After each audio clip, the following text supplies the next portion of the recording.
afternoon. You're watching the headlines with me. I'm Deepavali Hazra.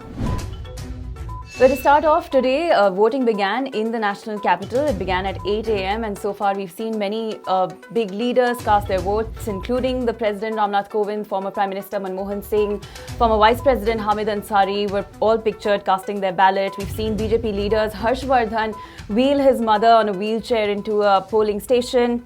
We saw Manish Tiwari cast his vote, Meenakshi Lekhi, Parvesh Verma also, who's been giving many controversial remarks over the course of the last few days of poll campaigning. He cast his vote.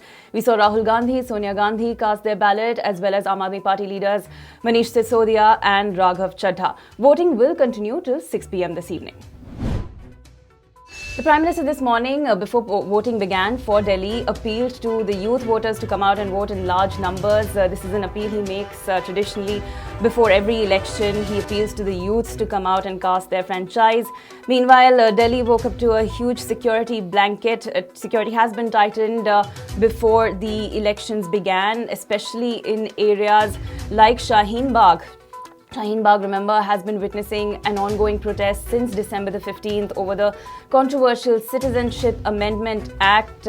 Of course, it has also this anti-CAA protest has become an burning issue for Delhi elections, while the ruling Aam Aadmi Party is trying to bet on its track record and has appealed to voters to come out and vote on agendas like education, health and free electricity, etc. that it has provided Delhi residents.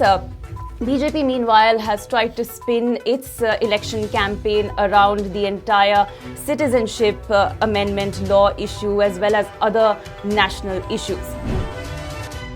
Moving ahead, even Arvind Kejriwal this morning appealed to voters to come out and exercise their franchise. He shared a picture of his entire family, his mother, father, wife and son, whom he said is a first-time voter, of them having inked fingers and showing them up for the cameras. He appealed to young voters as well as women voters to come out and vote in large numbers. Remember, women could be the make or break factor for the Aam Aadmi Party this election. In 2015, when the Aam Aadmi Party swept the elections, winning 67 seats out of the 70 assembly seats in Delhi, women voters were the ones that really caused Aam Aadmi Party to win those many seats in Delhi. It is, according to some data we have, it was seen that the top 20 constituencies in which women turned out in large numbers, the Aam Aadmi Party won much more decisively in those constituencies. A coronavirus scare is spreading aboard a luxury cruise ship called Diamond Princess that is currently harbored off the Yokohama coast in Japan. At least 61 people aboard that ship have been tested positive for the coronavirus. There are at least 200 Indian crew members also aboard that luxury cruise ship, among which one crew member has posted a video seeking help from the Prime Minister and the West Bengal Chief Minister for rescue. This man who hails from West Bengal has put out this video seeking for help because he says that there are many people who have not been infected who are being kept on that cruise ship where the infection is allegedly spreading. So this video has come to light and this call for help is being posted and shared widely on social media. Moving on to Karnataka, where the Karnataka Child Rights Body has now pulled up the police for many violations it made while investigating into this alleged sedition case over an anti-CAA play that was staged at a primary school. It's the Shaheen Primary School that we are talking about, where a police probe was launched after an Anti-Citizenship Amendment Act play was allegedly staged.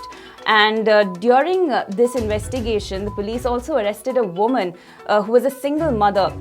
She was the mother of a child who studied in Shaheen Primary School, and the cops apparently sent this child to live with a neighbor, which is a violation of norms. The police did not inform the Karnataka Child Welfare Body about this action it took, and now the panel has pulled up the police for its decisions.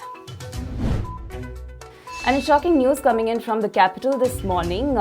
A woman police officer named Preeti Ahlawat was shot dead in northwest Delhi's Rohini, allegedly by another cop who was a batchmate on Friday night. The woman at about 9:30 p.m. on Friday night was walking towards her home from the metro station when three bullets were fired at her. She received an injury to the head and died on the spot. It is believed that the man who shot at her, Deepanshu Rathi, who was a batchmate, he allegedly committed suicide after fleeing from the spot, and in Haryana's Sonipat, that is where he went and killed himself. Investigations are still underway. That's all for now. Stay tuned for more updates.